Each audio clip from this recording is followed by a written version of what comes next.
Wow. Did all that week. Wow. All right, see you soon, man.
So ride and rant number 2. This is going to be the first half of it right here.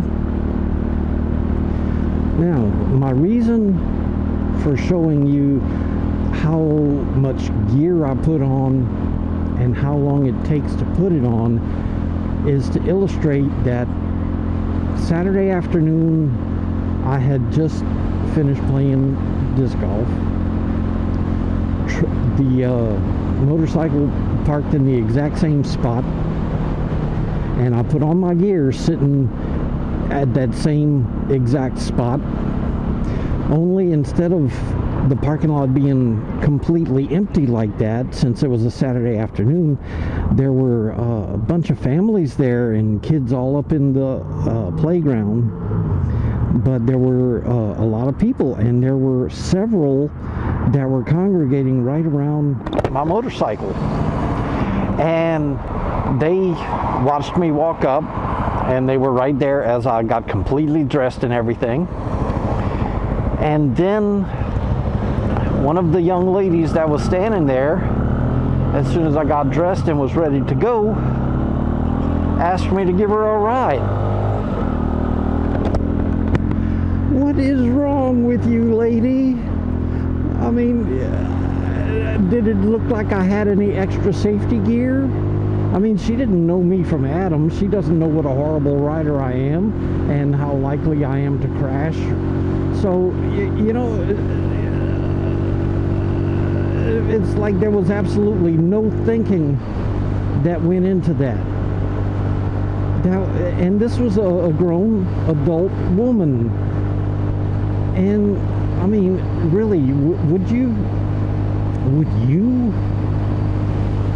put your life in the hands of a total stranger to go on a little ride with absolutely no safety gear at all?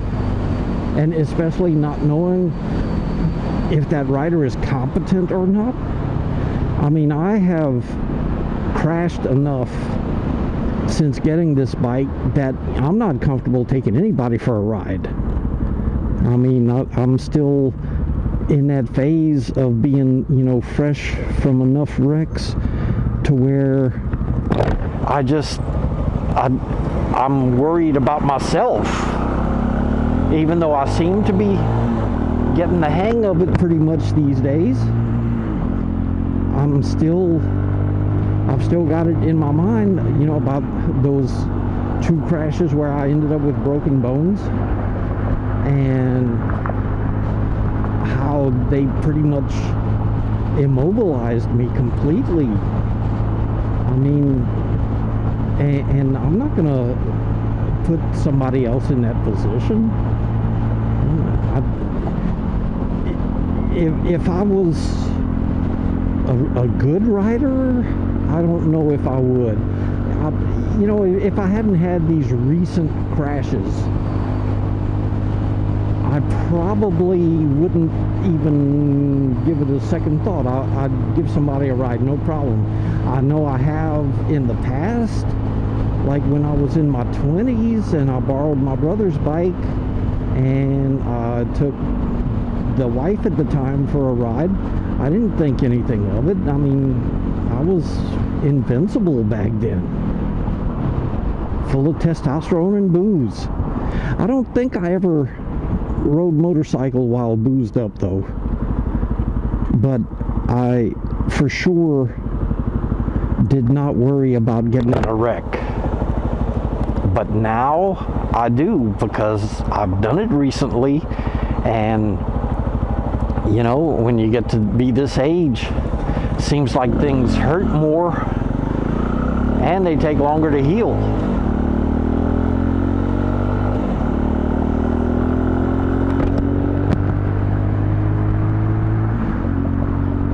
So I was completely taken aback by this lady asking me to take her on a ride, and I had to tell her, look, I got no safety gear. That was my excuse. And then for part 2 of my rant, like immediately after that, here comes some random kid, about 8 or 9 years old, comes up to me and asks if he can ride my motorcycle. And I mean, I just told him no. And come on. The way he asked me, he was very polite about it and hopeful. So that means that before he asked me, he asked his parent.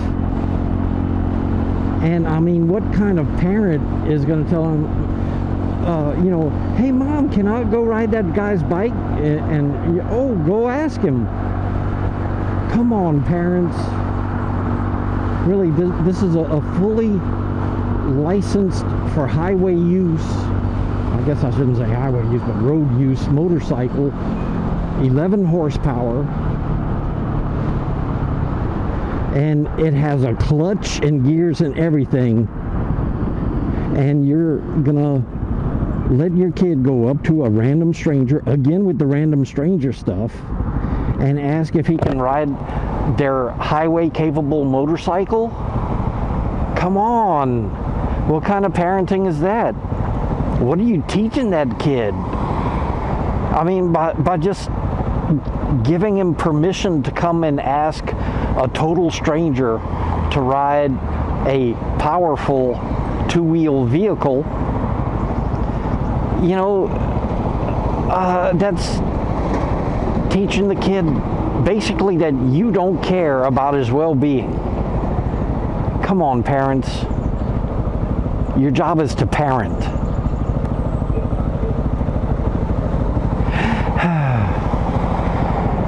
I think my rant is over. Okay, so I'll move on to my disc golfing. I started out really well today on the first course. By hole 7, I was 1 under par. That's the first time I've ever done that well on that course.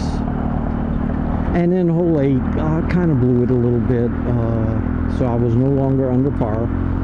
And then hole 9 is a really rough one on me, and I ended up shooting 7 on it, and it's a par 3.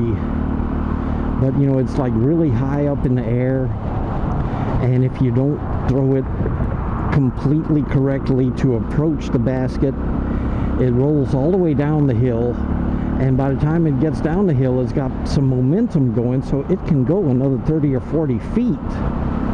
And that's what happened to me. So that gave me a couple extra throws on it. And in the next hole, I had a decent drive on it. It went far. Only problem is it went a little too far, so it got caught up in the woods a little bit, and I didn't quite make it out of the woods on my first shot trying to get out of the woods, so I ended up with a 4 on that one. But the next hole I did well. The next couple of holes after that I did well. And on hole 14, which is like a really narrow alley, I had my best drive ever on that one, and I still managed to get a 4 on it because I guess I got excited and putted poorly. And let's see, and in 15 I didn't have a good drive. I took a second drive, and my second drive was beautiful. I would have had a 2 if I could have taken that one, but even though I'm playing by myself, I try to play the right way. So I took my first drive and ended up with a 4, I think. I don't remember. And then for the rest of the course, oh no, on 16, it started out decently, but then I blew the putts so bad that I ended up doing a 6 when I should have just taken a 4. And then for the last 2 holes, I did okay. Then I took my little break, had my protein bar, and then I went over to Ace Run, and I started out not so hot. I was not playing well for the first half. The second half I did okay, but still, nothing to be excited about. And at least I wasn't double digits over par.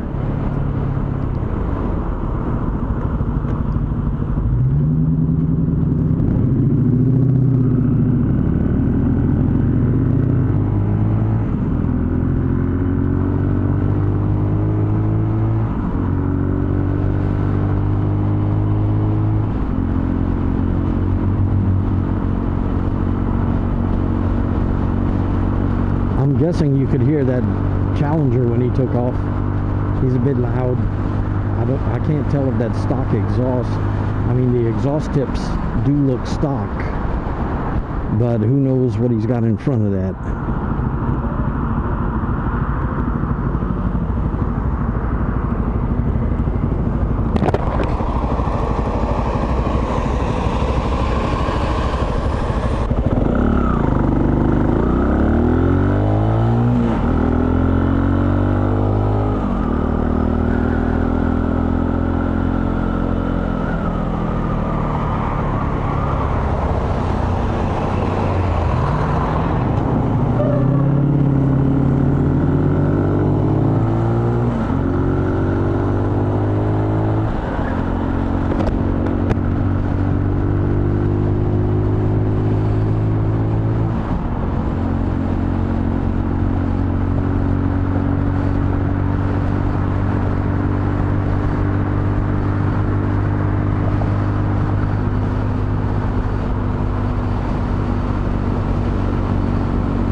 So now that I've done my rants and told you about my wonderful day disc golfing, I guess I've run out of stuff to say. So what I'm going to do is I'm just going to let the camera go and film the rest of the ride home. If the battery lasts long enough, I think it should.